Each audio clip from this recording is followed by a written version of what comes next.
할렐루야. 오늘도 말씀을 깨닫는 지혜와 응답받는 기도의 은총이 우리에게 넘치게 될 줄로 믿습니다. 여러분, 우리가 이제 8월 특별 새벽 기도회를 시작하면서 베드로전서를 살펴볼 건데요. 이 베드로전서의 가장 큰 특징 중에 하나는 뭐냐면 이 서신서라는 거예요. 뭐 지금도 마찬가지지만 서신서라는 것은 편지를 말하는 거예요. 편지. 그러니까 이거는 보내는 사람의 입장과 받는 사람의 입장, 그리고 그들에게 가장 당면한 어떤 문제에 대한 내용이 기록되어 있는 게 서신서예요. 그래서 복음서와는 달라요.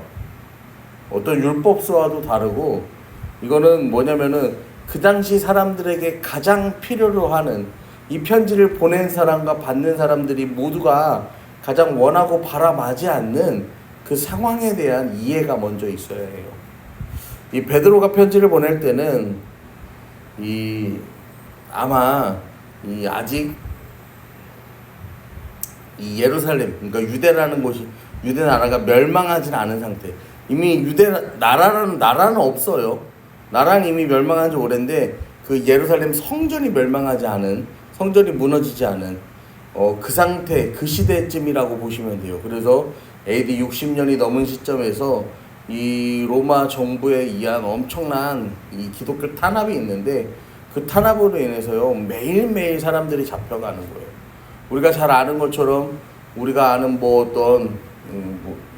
초기 기독교에 이제 순교자들이 있지 않습니까?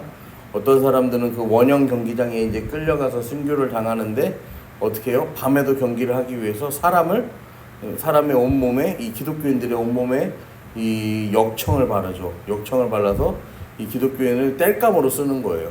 밤이 새도록 불을 붙여놓는 땔감으로 쓰기도 하고, 그 다음에 이 흉포한 이 맹수들, 늑대, 사자 이런 것들과 싸우게 하는 그 볼거리의 대상으로 기독교인들을 던져넣기도 합니다. 그리고 이제 그러한 상황 가운데에서 믿음을 잃지 않고 주님이 언제쯤 다시 오실런가, 그것을 기대하고 살아가는 사람들, 그들에게 전하는 편지가 바로 이 베드로가 전하는 편지다라는 거예요.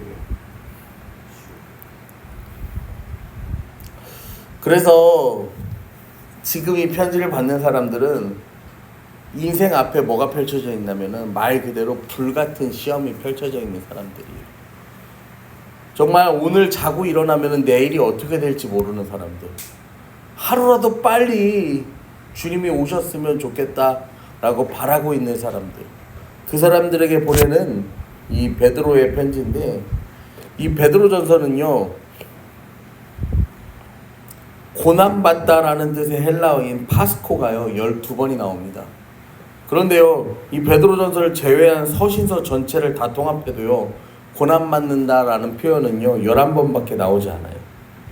그러니까요 얼마나 지금의 이 상황이요 고난받는 성도들에게 베드로가 얼마나 절절한 마음으로 보내는 편지인지. 그래서 이 시대를 살아가는 우리도요 항상 우리의 삶 가운데 떠나지 않는 것이 고난이라는 거예요. 누구든지요 고난은 있어요. 크고 작은 고난이 있고요. 누구도 근심과 염려가 없는 것처럼 살아가는 사람도 있지만, 근심과 염려로 인해서 어찌해야 될지를 모르는 사람들이 있어요. 여러분, 그들에게 오늘도 그러한 삶을 살아가는 우리에게 하나님께서 주시는 위로하심이요 이 말씀을 통하여 임하기를 이 시간 간절히 기도합니다. 먼저 베드로는요 자기 자신을요 이렇게 소개합니다. 예수 그리스도의 사도 베드로는. 우리가 아는 베드로는 두 가지 모습이죠. 예수 그리스도의 사도된 베드로와 그 이전에 예수님의 제자일 때의 베드로예요. 사실 제자일 때의 베드로의 모습도요 수제자 그런 표현을 수식어를 우리가 쓰긴 하지만, 이 베드로의 믿음은 굉장히 형편이 없었죠. 주님이 매일 말씀하시는 것도 못 알아들어요.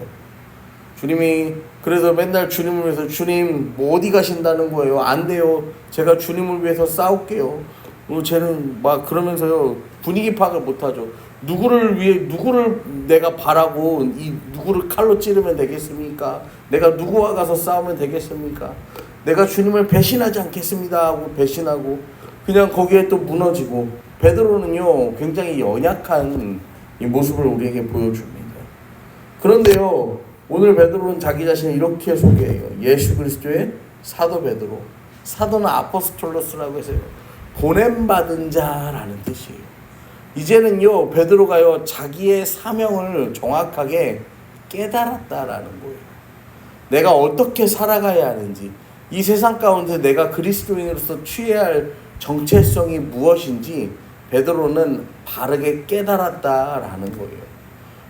여러분도요 이 신앙생활 하시면서 하나님께서 여러분을 이 땅 가운데, 우리의 가정 가운데, 일터 가운데 보내신 목적과 이 이유, 그것이 무엇인지 여러분 깨달으시기를 축복합니다. 여러분은요 예수님으로부터요 예수님의 뜻을 이 세상에 전하기 위해서 모함 보냄받은 사람들이에요.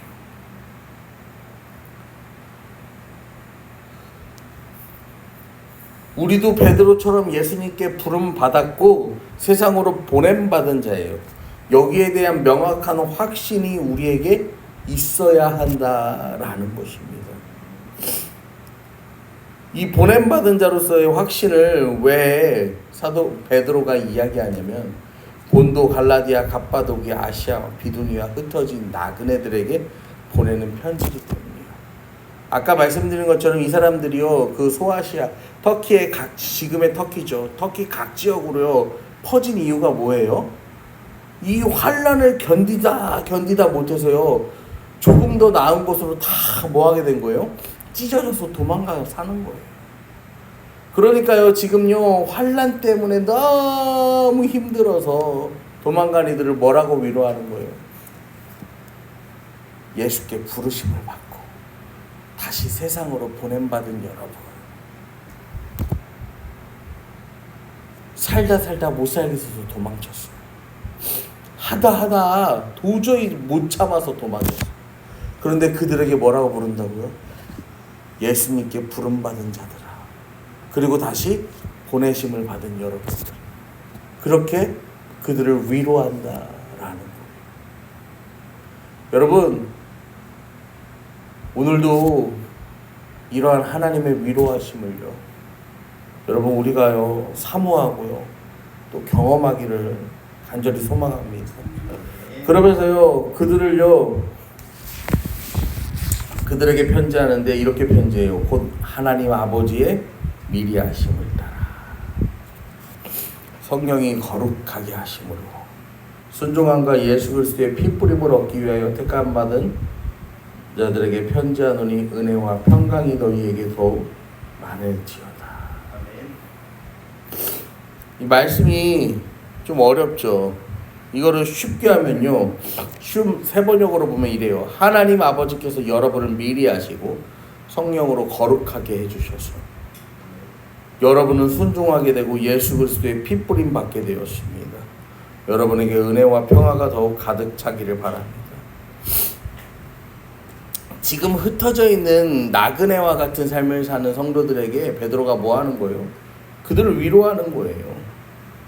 하나님께서 여러분들을 택하여서 성령으로 충만 거룩하게 해주셨고요. 여러분들은 이것을 믿었다는 거죠. 그리고 예수 그리스도의 그 보혈의 능력으로 말미암아서 여러분의 그 보혈의 능력이 여러분의 삶 가운데 가득하고 충만하고 여러분에게 은혜와 평화가 넘치기를 기도합니다 라는 거예요. 하나님의 미리 아심이라는 것은요 하나님께서 그 사람을 택하셨다라는 거죠. 그리고 하나님이 성령으로 거룩하게 하셨다라는 거예요. 나의 어떤 힘과 의지와 능력, 나의 행위가 아니라 하나님께서 허락하시는 그 하나님의 선물로 내가 거룩하여졌다라는 거예요. 그래서 우리는 여기에 순종한다라는 거. 진정한 회개와 용서는요 순종에서부터 출발하는 거예요. 하나님께서는요 우리가요 순종하기를 오늘도 원하고 계세요. 그리고요 그 순종하는 자들에게 하나님은요 은혜를 더하시고 평강을 더하신다라는 사실이에요.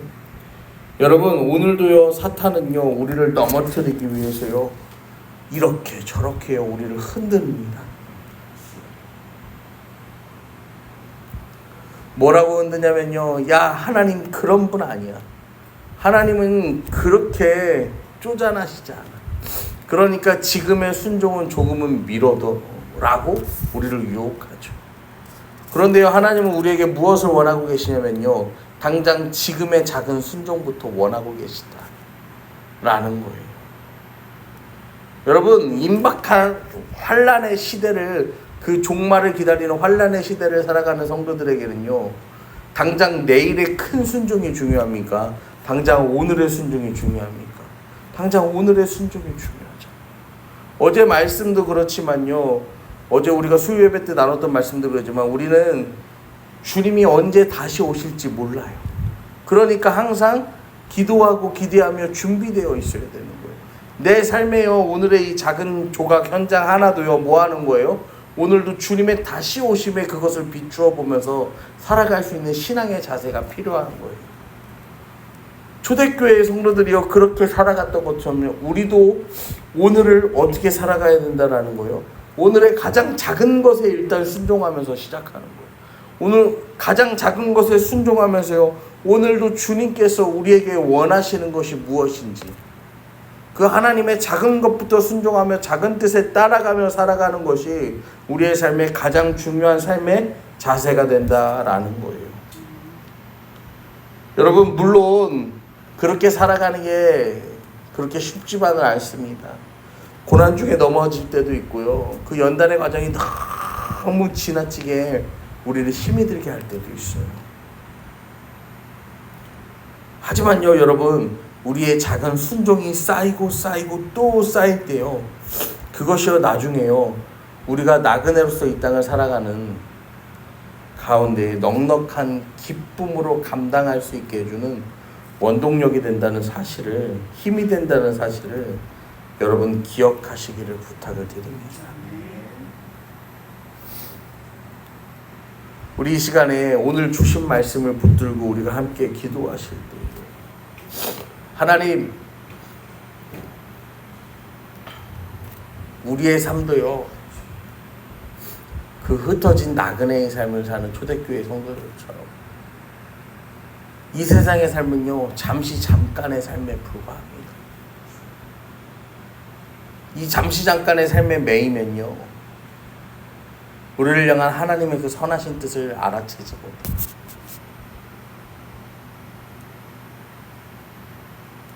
그래서 이 잠깐의 세상이 전부인 것 마냥 여기에 매몰되어서 살아가는 거예요. 여러분 하나님은요 우리 주님께서 우리에게 원하시는 거 우리가 세상에 빛과 소금으로 살아가는 말씀이시죠. 여러분 빛과 소금으로 살아간다라는 건요 내가 뭐 어두운 데 가서요 빛을 비추라.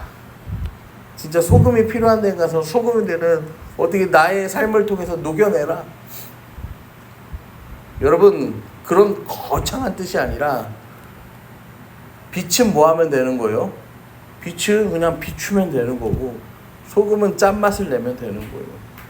그냥 이건요 거창한 어떤 게 아니라 네가 그리스도인이라면 하나님의 사람이라면 마땅히 할 일을 하라는 거예요.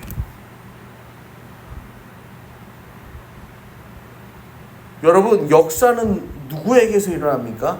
하나님에게서 일어나는 거예요. 우리가 할 일은 뭐예요? 할 일을 하는 거예요.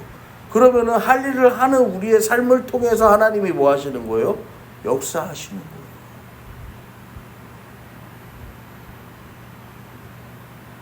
역사는 그렇게 이루어지는 거죠. 그렇게 이 땅에서 하나님이 여러분들에게 맡겨주신 사명, 여러분 그것을 온전히 감당하며 주님의 다시 오심을 기다리며 그 주님과 동행하는 저와 여러분 되기를 이 시간 간절히 축원합니다.